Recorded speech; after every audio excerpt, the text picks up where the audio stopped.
한 주 잘 보내고 계십니까? 이번 주 초부터 기온이 많이 올라 낮에는 30도 안팎의 무더위가 찾아왔습니다. 본격적인 더위는 아직 오지 않았고 장마 예보도 없는 것을 봐서는 올해 여름이 어떻게 될지 아직은 예측할 수 없을 것 같습니다. 뭐 그래도 날씨라는 것은 우리가 어찌할 수 없는 일이고 우리는 우리가 할 수 있는 일을 해야 합니다. 건강 관리도 열심히 하고 무엇보다 말씀과 기도를 우리의 영성을 풍성하게 하는 것이 중요합니다.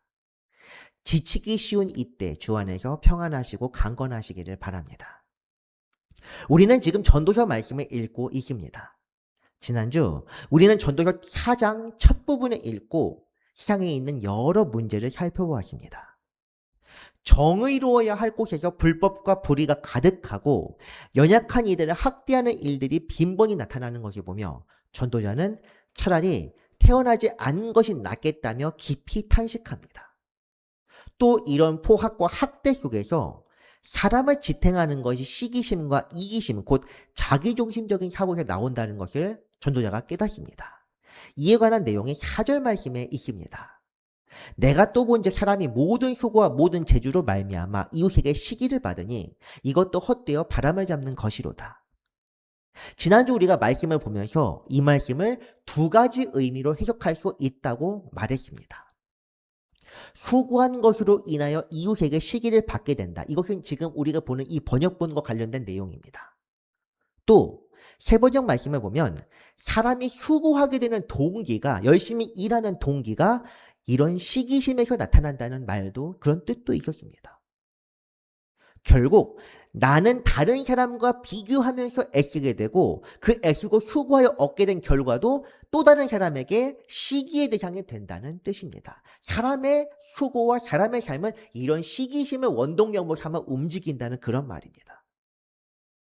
인간관계가 모두 이런 식이라면 얼마나 참 차갑고 냉엄하고 어떤 의미에서 쓸모없는 것 아니겠습니까? 그래서 전도자는 이렇게 말합니다. 두 손에 가득하고 수고하여 바람을 잡는 것보다 한 손에만 가득하고 평온함이 더 나으니라. 그렇게 다른 사람 시기하고 미워하면서까지 열심히 성장할 필요 있겠는가? 그렇게 해서도 다른 사람의 미움을 받는데 차라리 두루두루 평온하면서 한 손에만 풍족한 것이 낫지 않겠냐, 이런 말입니다. 어쨌든 아무것도 하지 않는 것보다야 수고하는 것이 낫겠지만 주위를 돌아보지 않고 혼자서 무작정 달려가는 게 좋은 일이 아니라는 것을 말하고 있습니다. 열심히 수고해도 세상을 바꾸지 못하고 많이 남긴다고 해도 관계없는 삶은 그것을 다 차지하게 된다면 수고 자체가 본의적인 것은 분명 아닙니다. 우리가 쌓아놓고 소유하는 것도 본의적인 것이 아닙니다. 무엇을 위해 수고하고 무엇을 위하여 모으고 무엇을 위해 애써야 하는지, 그 무엇, 그 목적이 더 중요합니다. 오늘 말씀으로 이어진 주제가 바로 이것입니다. 우리는 왜 주위를 돌아보며 살아가야만 하는가? 오늘의 본문은 그 이유를 제시하고 있습니다. 이제 오늘 본문 7절부터인데 전도자가 이 이야기를 계속 이어갑니다. 이웃에 대한 시기심으로 아무와도 교류하지 않고 홀로 살아가는 인생, 어차피 인생은 혼자 사는 것이다, 이렇게 생각하는 사람, 나 혼자만의 성공을 위하여 애쓰는 삶, 그런 삶의 말로가 어떠한지 7절, 8절을 보겠습니다. 7절 말씀은 또다시 내가 해야 할 헛된 것을 보았다는 내용입니다. 8절 보면 아들도 없고 형제도 없이 홀로 있으나 수고의 끝이 없도다. 혼자 열심히 혼자만 살면 되는데 끝없이 수고해야만 한다고 말합니다. 또 비록 그의 눈은 부유를 족하게 여기지 아니하면서 이르기를 내가 누구를 위하여 이렇게 수고하고 나를 위하여 행복을 누리지 못하게 하는가? 자녀도 없고 가족도 없이 혼자 사는 사람들의 삶, 요즘 시대에는 이런 사람들이 참 많이 늘어났습니다. 사회적 문제로까지 발생했습니다. 오늘이라면 더 공감할 수 있는 이야기가 바로 오늘의 주제입니다. 혼자 사는데 왜 죽도록 일해야 하는 것일까? 열심히 모아도 만족하지 못하고 평생 일만 하면서 사는 사람의 인생을 생각해 봅시다. 이 말씀을 세번역 성경에서는 이 이야기 조금 더 쉽게 번역했습니다. 한 남자가 있다. 자식도 형제도 없이 혼자 산다. 그러나 그는 쉬지도 못하고 쉬지도 않고 일만 하며 산다. 그렇게 해서 모은 재산도 그의 눈에는 차지 않는다. 그러면서도 그는 가끔 어찌하여 나는 즐기지도 못하고 사는가? 도대체 내가 누구 때문에 이 수고를 하는가 하고 말하니 그의 수고도 헛되고 부질없는 일이다. 확실히 이해가 좀 더 되지 않습니까? 요즘 젊은 세대 한번 생각해 봅시다. 무엇을 포기해야 합니까? 결혼은 어림도 없고 사람들과의 교류와 교제마저 포기하는 사람들도 있습니다. 저도 20대 때는 생활의 어려움 때문에 이성과의 관계뿐 아니라 동기들과 교류도 하지 못하고 정말 힘들게 공부만 해야 할 때가 있었습니다. 다행히 지금은 생활에 어려움이 없습니다. 하지만 그때는 그랬습니다. 죽도록 일하는데 만족할 만큼의 결과가 나지 않는다는 것. 모이는 것도 뭔가 부족하고 계속 만족하지 못하기 때문에 일에 치여 삽니다.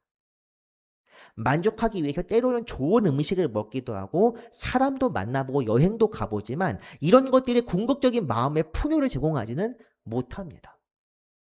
보면 참 헛되고 씁쓸한 상황이 바로 오늘날의 모습입니다. 저도 사실 최근에는 여러 부류의 사람들과 교류하고 있습니다. 목회자 모임만 하는 것은 아닙니다. 보통 목회자 모임은 제 친구들 목사님들과 같이 모여서 어울리는 1784 동기 모임이 있고 또 은평지방의 교역자 회의라든가 어떤 다른 행사를 통해서 이렇게 어쨌든 목회자들과 교류하는 그런 실질적인 모임이 있는데 그것 말고도 온라인 상으로도 여러 사람들을 만나고 대화를 하거나 때로는 상담을 하기도 합니다. 제가 일방적으로 상담하는 것도 아니고 저도 때로는 어떤 조언을 구하기도 합니다. 여기 해당하는 사람들 대부분 저와 비슷하거나 혹은 나이가 조금 적은 사람들입니다. 이런 사람들 지금 마음속에 생각하고 있는 것들, 고민거리, 또 근심거리 이런 것들 보면 거의 비슷한 이야기들이 오고 갑니다. 이야기 들어보면 대충 이렇습니다. 연애는 하고 싶은데 가진 것이 없다. 이런 이성관계를 위해 내 것을 포기하거나 내 것을 포기해야 하고 때로는 내가 하고 싶은 것들을 포기하지 못하기 때문에 차라리 연애를 포기한다. 그런데 이렇게 해서 어떤 남성과 여성과 서로 만나서 교류하고 연애하는 사람들도 결혼을 생각하지는 않습니다. 왜 그러십니까? 지금 내가 그나마 만족하는 것까지 포기해야 할 것 같아서. 정신적 빈곤이 극심한 이 세대들에게 나타나는 현상이라고 봅니다. 물론 제가 목회자로서 성도님들이나 혹은 목사에게 상담 조언을 요청한다면 순간의 감정에 충실하기보다는 장래를 생각하면서 결혼도 잘 생각해 보십시오. 이렇게 말해주곤 합니다. 그런데 저도 아직 결혼하지 못한 상황에서 이런 조언이 무슨 소용일지 생각해 보기도 합니다. 이것도 헛되어 바람을 잡는 것입니다.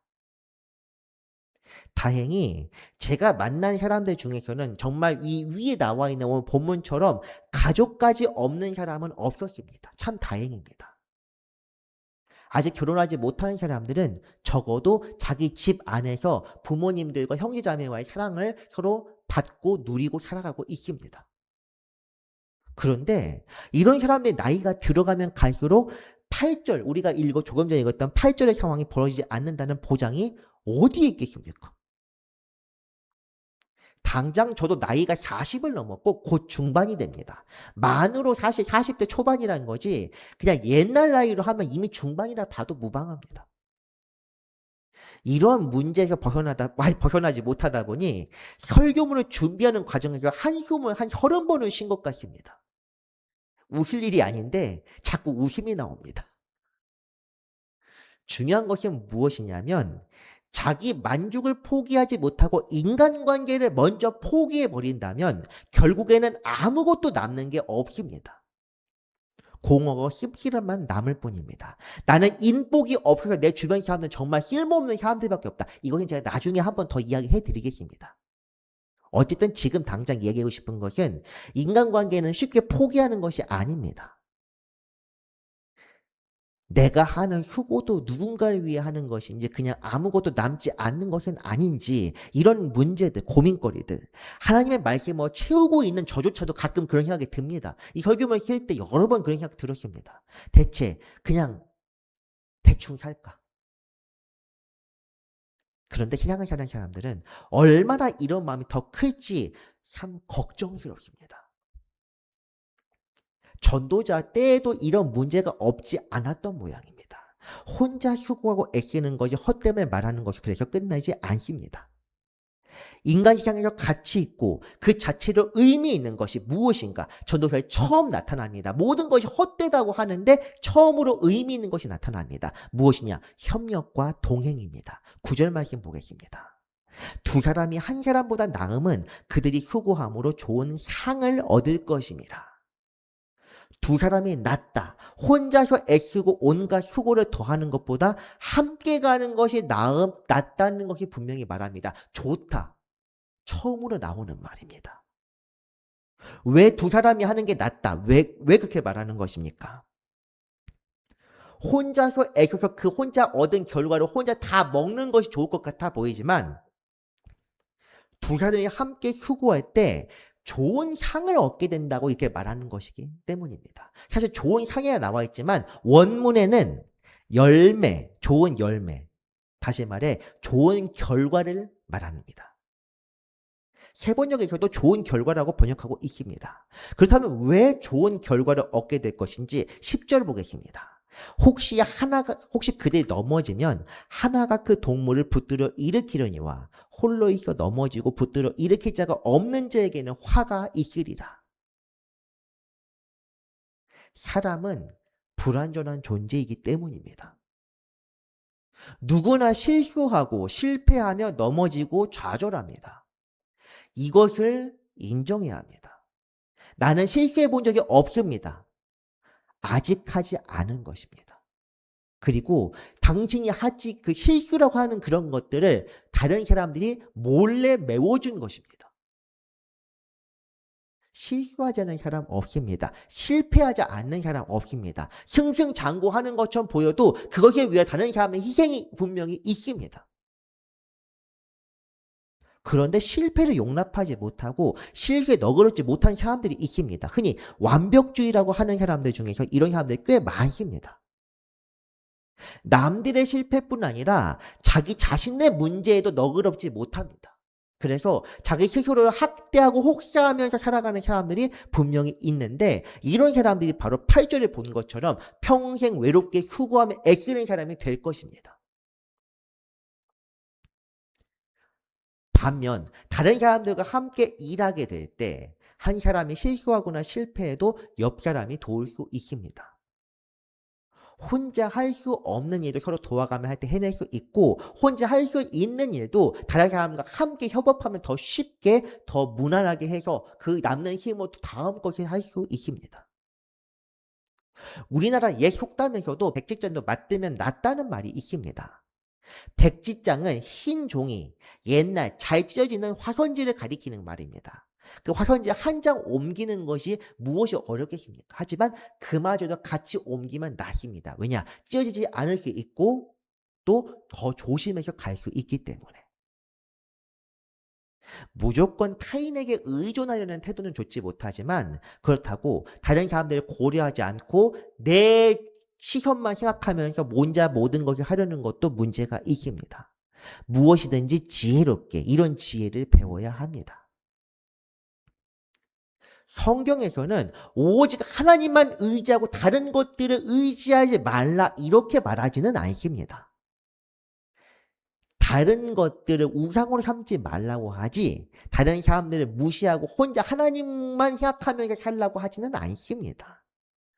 무엇이든 혼자 하는 태도를 문제로 지적하는 것이 오히려 오늘 말씀입니다.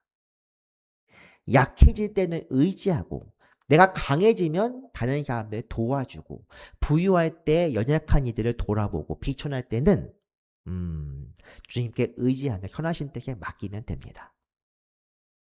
어쨌든 중요한 것은 우리들의 삶이 혼자만의 것이 아니란 사실입니다. 일단 우리들의 삶은 우리 것이 아니라 하나님의 것입니다. 여기서 아멘을 하지 못하면은 그 사람은 복음의 사람이 아닙니다. 우리는 우리 자신의 것이 아니라 그리스도의 피로 하나님께서 우리 사신 겁니다. 죽어야 하고 멸망해야 할 존재를 피로서 사셨다고 말합니다. 그래서 우리는 하나님의 것입니다. 원래 적이었는데 포로에 잡혀서 죽어야 하고 사형 집행을 지금 기다리고 있는 상황에서 나의 적이신 왕께서 긍휼과 자비를 베푸셔서 우리를 노예로 사신 겁니다. 그렇다면 어떻게 해야 하느냐? 노예로서 충성을 다해야 합니다. 그런데 노예로 열심히 살다 보니 하나님께서 어느 순간 자녀라고도 불러주십니다. 이런 놀라운 은혜, 우리는 그런 은혜를 날마다 받고 살고 있는 것입니다. 그런데 우리 스스로 나는 하나님의 자녀다, 하나님의 아들이다, 딸이다 하면서 혼자서 잘난 척하면서 이렇게 하다 보면 그 사람은 본래 노예지 자녀가 아니었습니다. 언제든 잘못 살면 다시 포로로 격하될 수도 있는 사람이라는 것을 우리는 잊고 살고 있습니다.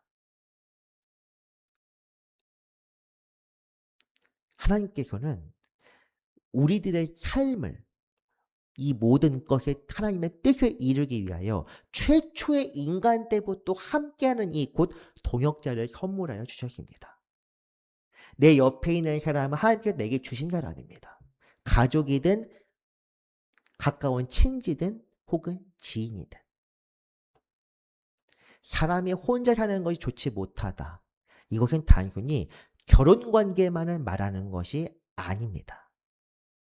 인간관계 전체를 포괄해서 하시는 말씀입니다. 이 말씀을 들을 때 지혜를 주시기를 바랍니다. 세상의 삶이 그러할진데 신앙생활은 더더욱 혼자서 할 수 있는 일이 아닙니다. 교회라는 제도를 허락하신 이유를 우리가 생각해야 합니다. 주님께서도 혼자 사역하시지 않고 제자들을 부르셨습니다. 제자들을 불러서 무엇을 하셨습니까? 가르치는 걸로 끝났습니까? 아닙니다. 그들을 가르치셔서 보내어 파송하여 복음을 전하게 하셨습니다. 주님께서 먼저 모범을 보이셨습니다. 내 주변에 나보다 부족한 사람들만 있다고 생각되십니까? 주변에 참 사람다운 사람이 없다. 정말 내가 항상 손해보는 관계다. 사랑하라고 주신 관계입니다. 가르치고 깨닫게 하라고 주신 관계입니다. 주님을 생각해 봅시다. 주님처럼 거룩한 분이 어디 있으며 주님처럼 지혜로운 분이 어디 있으며 주님처럼 선한 분이 또 어디 있습니까? 하지만 주님은 혼자 하지 않으셨습니다. 제자들을 부르시고 먼저 부르셨습니다. 찾아온 것이 아니라 먼저 부르시고 그들을 가르치시며 또한 함께 하셨습니다. 나보다 조금 부족하다고 해서 멸시하지 말고 조금 가난하다고 해서 업신여기지 말고 서로 사랑하면서 공동체를 이루어가야 합니다. 대부분은 일반적으로는 어떤 사람 다른 사람보다 정말 우월한 경우는 거의 없습니다. 그냥 그렇게 생각하는 것뿐입니다. 상호 보완적 관계가 대부분입니다. 주님께서 우리에게 하신 명령을 생각해 봅시다. 주께서 우리에게 주신 명령입니다. 새 계명을 너희에게 주노니 서로 사랑하라. 내가 너희를 사랑한 것 같이 너희도 서로 사랑하라. 주님께서 먼저 우리를 사랑하셨습니다. 그 사랑을 우리도 본받아야 합니다. 사랑에 대해서는 고린도전서에서 충분히 배우고 있기 때문에 더 말씀드리지 않겠습니다. 우리는 함께 살아가며 함께 가야 하는 동역자들입니다. 나누고 시기하고 비교하는 대상이 아닙니다. 무엇보다 우리 주님께서 우리를 그렇게 대하지 않으셨습니다. 이제 11절 말씀 보겠습니다. 또 두 사람이 함께 누우면 따뜻하거니와 한 사람이면 어찌 따뜻하랴. 견뎌내기 어려운 추위도 두 사람이 몸을 맞대고 있으면 서로의 체온을 따뜻하며 오래 유지할 수 있습니다. 그러나 혼자 있으면 더 빨리 지치고 정신적으로도 더 빨리 피로해집니다. 어쨌든 여러 가지 문제가 있을 때, 어려움이 있을 때일수록 함께 걸어갈 사람이 있다는 것이 선하고 복된 일입니다.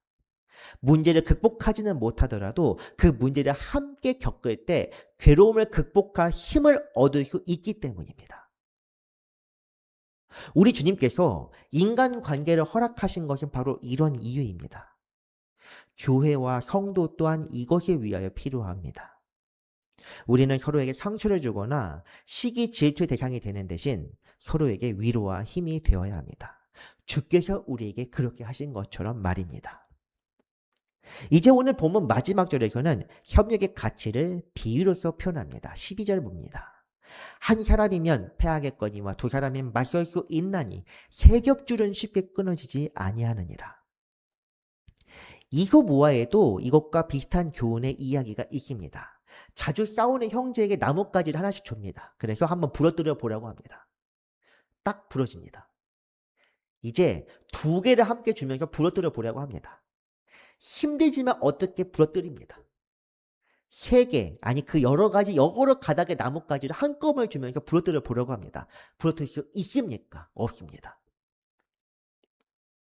여러 개는 부러지지 않습니다.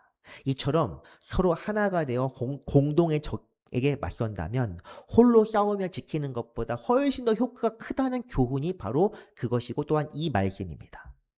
우리도 잘 알고 있고 어려서부터 들었던 교훈입니다. 그런데 세상을 보면 이런 교훈을 배우지 못한 것 같은 사람들이 너무나도 많습니다.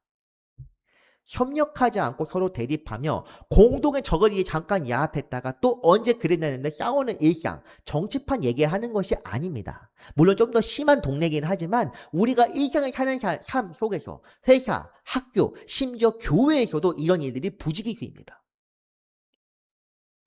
그래서 전도자가 하는 가르침은 오늘 우리에게 교훈을 주는 것입니다.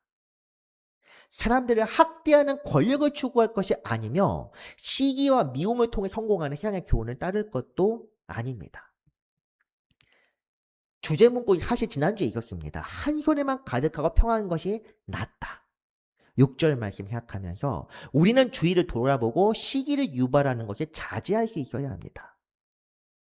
지금 내 손에 있는 것들은 결국 사라지게 될 것입니다. 영광도 부도 모든 것들이 다 사라집니다. 이 모든 것을 홀로 누리며 자기 만족에 빠지는 대신 사람들과 함께하며 발걸음을 맞추는 것이 더 좋습니다. 그리고 그렇게 할 때 더 멀리 갈 수 있고 덜 지치고 오랫동안 갈 수 있습니다. 이것이 바로 협력의 장점이요. 끝까지 견딜 수 있게 하는 능력인 셈입니다. 그런데 어떤 사람들은 이렇게 생각할지도 모릅니다. 제 주변엔 정말 도움이 안 되는 사람들만 있습니다. 방해되고 옆에 있는 것만으로 괴롭습니다. 때로는 얼굴만 봐도 목소리만 들어도 참 견디기 힘듭니다. 그런 사람에게도 참고 사랑을 베풀어야 합니까? 성경적인 답을 드리자면 그렇습니다.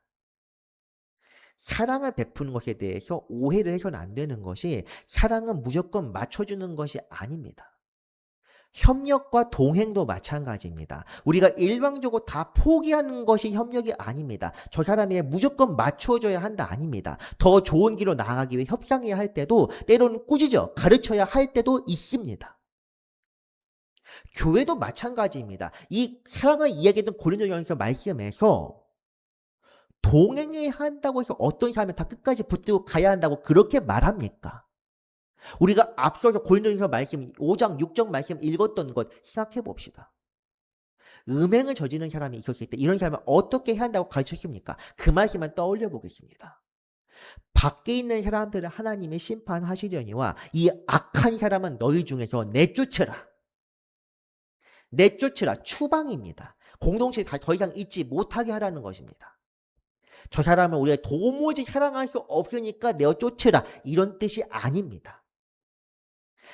죄를 짓고도 꾸짖지 않아서 그 죄가 더 심해지는 것이 오히려 사랑하지 않는 것입니다. 문제를 덮어버리는 것입니다. 그 사람이 사탄에게 내몰려 스스로 깨닫게 하는 것이 낫기 때문에 그런 조치를 가하는 것입니다. 또한 이런 식의 본보기가 되어서 공동체의 죄가 더 번져나가지 않도록 막는 효과도 있습니다. 저는 이런 말씀들을 보면서 요즘 교회들의 신뢰도가 떨어지게 된 이유가 바로 여기에 있지 않을까 생각해 봅니다. 교회에서 문제가 발생할 때 어떻게 보통 처리합니까? 제가 처리란 표현을 써서 참 유감인데 정말 처리를 해버립니다. 교회에서 좀 상대적으로 입지가 약하고 평신도고 혹은 연약한 사람이 그런 문제가 무대 속에 연루가 되어 있으면은 그냥 내쳐버립니다. 문제 저지른 사람이 아니라 그런 사람을 내칩니다. 그런데 교회 중직들 가령 목회자나 장로나 이런 사람들이 문제 저지를 때 저는 그런 걸 참 많이 보았습니다. 징계하지 않고 쉬쉬하거나 목사님이 만약 문제 저지른 경우에는 조용히 다른 교회 담임자와 자리를 교환합니다. 그러면서 꼭 하는 말이 있습니다. 사회에 바깥에 덕이 되지 않는다. 이미 덕과 의를 깨트려 놓고 뭘 안 되는 겁니까? 그런 사람을 확실하게 징계하지 않으면 그것이 오히려 다른 이에게 덕이 안 되는 일입니다. 아, 목회자는 저래도 되는구나. 혹은 목회자 저 모양인데 하나님이 참 별볼이 없는 분 아닐까. 이렇게까지 생각될 수 있습니다. 내가 가볍게 생각해서 저지른 일 때문에 다른 사람들이 실족하는 경우 어떻게 됩니까? 차라리 그 목을 여지한 것들을 매겨서 바다에 던지는 것이 낫다. 이것은 문제를 저지르는 사람이다. 모든 같이 보고 있는 사람들도 다 마찬가지입니다. 그것 하나 때문에 공동체가 망가집니다. 무너집니다. 사회에서도 신뢰를 잃습니다. 교단 차원에서는 교회 차원에서는 징계는 망설여서 안 됩니다. 아껴서도 안 됩니다. 확실하게 당사자뿐 아니라 이것을 보는 모든 사람이 깨닫고 두려워하게끔 징계가 가해져야 합니다. 그래야 비슷한 죄가 또 나타나지 않게 될 것입니다. 사회에서도 마찬가지입니다. 예를 들어서 가장 사실 요즘 문제들 중에 가장 대표적인 것이 음주운전입니다. 음주운전 한 번 저질렀을 때 살인죄를 적용하고 그리고 무겁게 중형에 처한다면 누가 술 먹고 운전하겠습니까? 그런데 이번에도 지방선거 나온 사람들 혹은 국회의원 선거할 때도 음주운전 범죄 경력이 있는 사람들이 거의 30, 40%입니다. 저는 선거운동을 하지는 않습니다. 하지만 제 주변 사람들에게 말합니다. 범죄자는 찍지 말라. 이것은 좌와 우가 상관이 없습니다. 범죄자는 찍으면 안 됩니다. 그리고 그 사람에게는 본받을 것이 없습니다. 그 사람이 뉘우쳐서 과거에서 완전히 돌이키면은 공동체에 받아줄 수는 있겠지만은 그럼에도 불구하고 중직으로 앉혀서는 안 된다는 것이 제 지론입니다. 저도 마찬가지입니다. 제가 만약 심각한 문제를 일으켰다면 저는 이 목사 자리를 벗어나야 합니다. 그러면서도 뻔뻔하게 이 자리에 앉아서 무엇인가 말할 수 있다. 하나님께서 심판하십니다. 오늘 말씀에서 보여주는 것은 서로 같은 마음으로 살아가면서 애쓰는 과정에서 협력하는 것을 뜻합니다. 지난 시간 5절 말씀처럼 손을 거두고 재산을 먹는 게으르고 우매한 사람의 경우는 제외가 됩니다. 아니면 정말 나는 내 마음대로 살겠다고 그냥 자기만 보고 가는 사람들도 또한 제외합니다. 공동체가 무리를 일으키고 문제를 저지르고도 어떤 수치도 모르는 사람들을 다 제외해야 합니다. 그런 사람들은 논외, 애초에 공동체에 있게 해서는 안 됩니다. 공동체 총알을 해치고 망치는 곰팡이나 질병과 같은 사람들입니다. 오늘 말씀의 교훈에 따라 실제로 이것처럼 다른 이들과 좋은 관계를 유지하고 협력하여서 좋은 결과를 얻었던 사람이 실제로 있습니다. 전도자의 아버지 다윗 왕이 바로 그렇습니다. 다윗은 막내 아들로 태어났고 체구도 작고 힘도 약하기 때문에 어릴 적에는 주목을 받지 못했습니다. 그러나 하나님을 의지하여 골리앗을 쓰러뜨렸고 자기와 함께한 이들과 심지어 정적이었던 사울 왕을 상대로도 선하게 지혜롭게 대하려고 애썼던 사람입니다. 전도서 4장 마지막 부분은 이어진 이야기가 다윗과 관계된 이야기입니다. 지혜로운 자, 좋은 결과를 얻었던 사람, 그에 대한 평가가 무엇일지 2주 뒤에 알아보겠습니다. 말씀을 정리합니다. 혼자 수고하고 애쓰게 되더라고 스스로에게 남는 것은 없으며 불행하게 살 뿐입니다. 그렇지만 다른 이들을 돌아보며 그들과 협력할 수 있다면 훨씬 더 좋은 결과를 얻게 됩니다. 사람은 누구나 실수하거나 실패하지만 그렇게 되더라도 도와주고 붙들어줄 사람이 있다는 것은 복입니다. 그렇게 우리는 주위를 돌아보고 주님께서 허락하신 사람들을 생각하며 그들과 함께 살아가야 합니다. 우리를 길이 참으시고 우리와 오늘도 함께 하시는 주님을 생각하며 우리 또한 주님의 뜻대로 순종하며 사랑을 온전히 이루는 성도 되시기를 바랍니다. 기도하겠습니다. 거룩하시고 은혜로우신 하나님 아버지 감사드립니다. 주께서 우리를 향하여 크신 은혜를 베푸사 연약한 우리에게 주님의 뜻을 보여주니 감사합니다. 그 선하신 은혜, 우리를 향한 사랑의 복음을 생각하며 오늘을 살아가게 하여 주옵소서. 주께서 주신 지혜대로 생각하며 이 악한 세대를 잘 이겨내게 하시고 주위 사람들과 함께하며 날마다 선을 도모하는 모든 이들이 되게 하여 주옵소서. 우리의 친구 되신 선하신 주 예수 그리스도의 이름으로 기도합니다. 아멘.